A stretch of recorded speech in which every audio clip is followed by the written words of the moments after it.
নমস্কার দর্শক বন্ধুরা, অ্যাস্ট্রোভাইব চ্যানেলে আপনাদের সকলকে স্বাগত। আপনাদেরই অনুরোধে এবার থেকে আমরা মাসের দুটো ভাগ করে দিয়েছি রাশিফলের। মাসিক রাশিফলটাকে দুটো ভাগে করছি, 1 তারিখ থেকে 15 তারিখ এবং 16 তারিখ থেকে 30 বা 31 তারিখ। ঠিক সেরকমই মকর রাশির জাতক জাতিকাদের নভেম্বর মাস 2024 1 তারিখ থেকে 15 তারিখ কীরকম যেতে চলেছে সেটা ডক্টর মুখার্জির থেকে জেনে নেব। আচ্ছা ডক্টর মুখার্জি, মকর রাশির জাতক জাতিকাদের অর্থর দিকটা বা ব্যবসা বাণিজ্য বা কাজের দিকটা কীরকম যেতে চলছে? কারণ রিসেন্টলি তো পুজো গেল, এরপরে সবারই একটুখানি আর্থিক ব্যাপারে একটু খরচাপাতি যেহেতু বেশি হয়েছে, তো এই সময় কিভাবে কি হতে পারে বা কি সিচুয়েশান রয়েছে অর্থনৈতিক দিকটা? নমস্কার, আপনাদের সকলকে স্বাগত জানাই। মকর রাশি যেটা বলছেন, দ্বিতীয় স্থান থেকে আমরা অর্থর দিকটা দেখি। দ্বিতীয় স্থান হচ্ছে শনিদেব বকরি অবস্থায় আছে। এই শনিদেব বকরি যেহেতু আছে, 14 তারিখে কিন্তু শনিদেব ডিরেক্ট হয়ে যাবে। তার মানে এতদিন যে অর্থনৈতিক একটা ক্রাঞ্চ অবস্থায় ছিল বা এক্সপেকটেশন অনুযায়ী আসছিল না, আটকে গেছিল বা অনেক জায়গায় ইনভেস্ট করেছে বা সেখান থেকে রিটার্ন আসছে না, এই জায়গাটা কিন্তু অনেকটাই আস্তে আস্তে, মানে 14 তারিখেই না, 14 তারিখ ডিরেক্ট হবে মানে 15 তারিখ থেকেই যে ভালো হবে, ভালো হওয়া শুরু হবে সেটা না, কিন্তু আস্তে আস্তে এটা কিন্তু মকর রাশির অর্থনৈতিক দিক দিয়ে অনেকটাই ভালো ফলের সূচনা দেখা যায়। আচ্ছা, শরীর স্বাস্থ্য, কারণ ওয়েদার চেঞ্জ হচ্ছে এই সময়, শরীর স্বাস্থ্যটা কীরকম থাকতে পারে?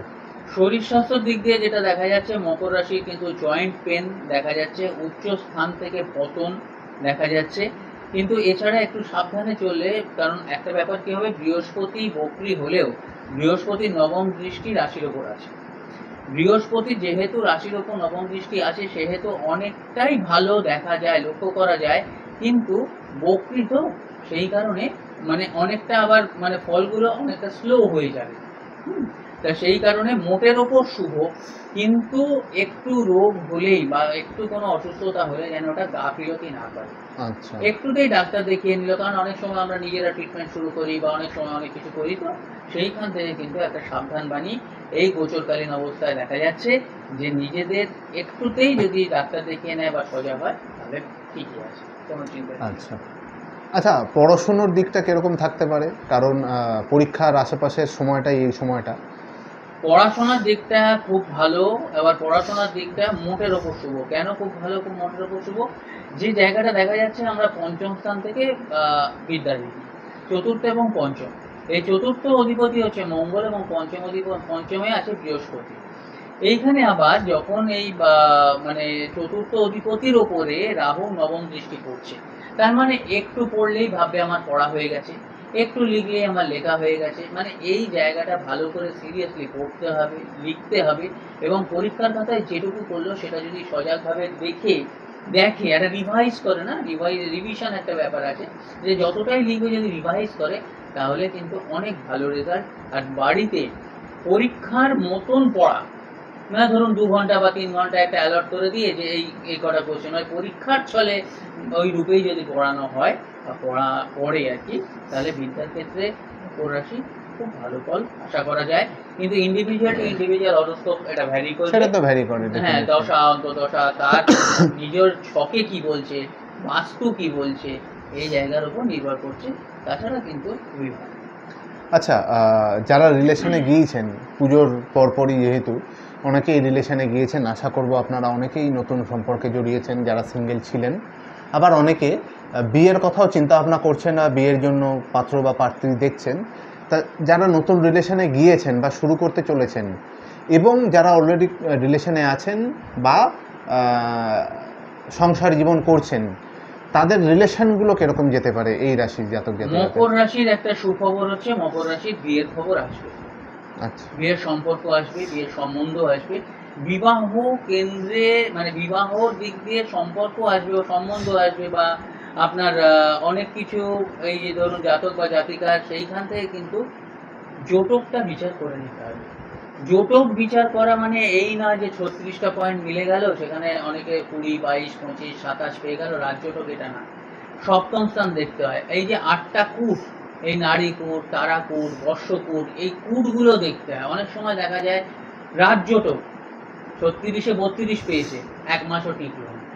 তার মানে দেখা যাচ্ছে কি, যে দশা অন্তর্দশা কি চলছে, অনেক সময় দেখা যায় নারীকূট থেকে আমরা যেটা দেখি শয্যাসুখ, এই নারীকূটে সমস্ত কূটে ভালো নম্বর পেয়েছে, নারীকূটে 0।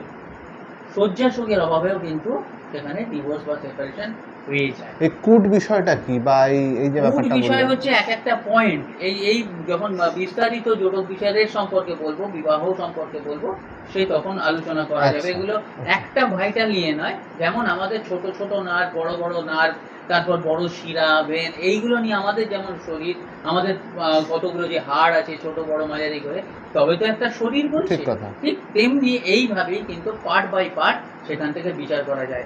এই প্রসঙ্গে বলি, প্রেম এবং বিবাহ বা যে কোনো, যদি আপনারা হরোস্কোপ সেরকম বিচার করাতে চান, 3টে জিনিস জেনে রাখুন।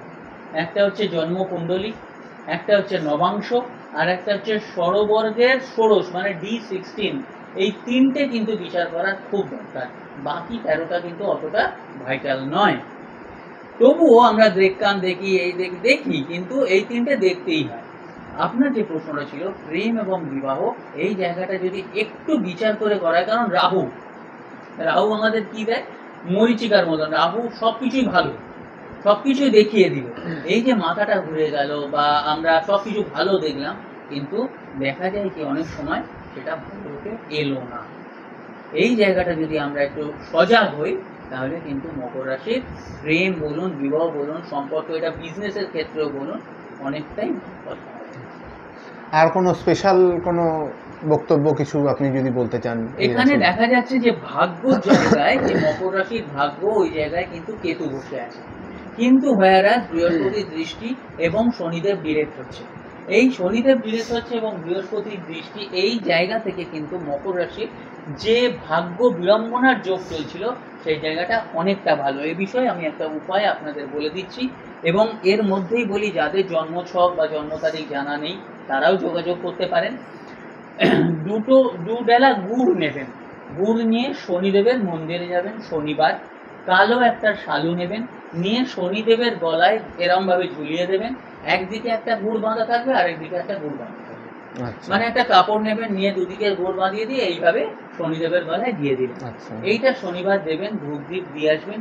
দেখবেন আপনাদের মকর রাশি বিশেষ করে সব দিক দিয়ে বাধা বিপত্তি যেগুলো যাচ্ছে, বাস্তুর বিষয়ে যেগুলো যাচ্ছে, কারণ অনেক সময় আমাদের সব ঠিক থাকলেও ঠিক হচ্ছে না, সব ভালো, হঠাৎ করে অনেক সময় বাস্তু চেঞ্জ করলাম, খারাপ সময় শুরু হয়ে গেল। এই জায়গাগুলো কিন্তু বাস্তু প্রচন্ডভাবে এফেক্ট করে, কারণ চতুর্থ ঘরে রাহু দ্বাদশ দৃষ্টি, চতুর্থ ঘর কিন্তু বাস্তুর উপর মানে বাস্তুকে কন্ট্রোল করে। বিস্তারিত ভাবে আপনারা দেখতে থাকুন, ভিডিওর মাধ্যমে আমি বলবো। কিন্তু আচ্ছা, এখন এই যে যেটা বললেন, এটা কি ভালো, এই যে উপায়ের ব্যাপারটা বললেন, এটা কি প্রত্যেক শনিবার নাকি যে কোনো মানে মাসে একবার? মাসে একবার। আচ্ছা, মাসে একবার, যে কোনো শনিবার। আমি সব সময় বলি, দেখুন, বিশ্বাস করলে একটা কালো পাথর হচ্ছে আপনার শালগ্রাম শিলা, নইলে ওটা অর্ডিনারি কালো পাথর।